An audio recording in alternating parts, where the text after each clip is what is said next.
Les Gabonais devront passer aux urnes pour les élections générales, dont la présidentielle dans moins de 2 mois, le 26 août prochain. Un changement dans le calendrier électoral qui fixe notamment au 11 juillet la date limite de dépôt de candidature.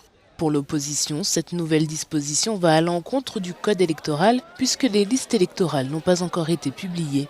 Le centre gabonais des élections avait été renouvelé conformément à la Constitution, que le ministère de l'Intérieur avait organisé la révision des listes électorales, que le ministère de l'Intérieur a déjà réceptionné les kits électoraux, que le département, du moins la commission sur l'enrichissement illicite, a déjà reçu les formulaires pour tout ce qui concerne la déclaration des biens pour tous les candidats présidentiels, législatifs et locaux.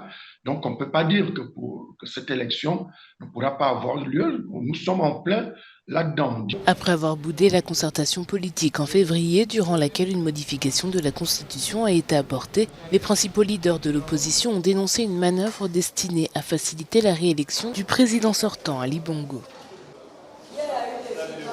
Le centre gabonais des élections, par exemple, il faut savoir que le vice-président est de l'opposition. Donc, ça veut dire que toutes les décisions qui s'y prennent sont collégiales. Donc, majorité, opposition. Donc, il n'y a aucune raison à ce qu'à la suite de ça, qu'il y ait de problèmes particuliers, puisque tout le monde aurait été mis ensemble sur la table pour discuter de la façon dont les choses doivent s'apaiser. Et ensuite, il appartient à chaque camp politique de sensibiliser, ses sympathisants par rapport à toutes ces questions-là. Le président Ali Bongo du Parti démocratique gabonais PDG a été réélu de justesse en 2016 avec seulement 5 500 voix de plus que son rival Jean Ping. Une victoire contestée par l'opposition de l'époque. 2 jours d'émeutes et de manifestations avaient suivi.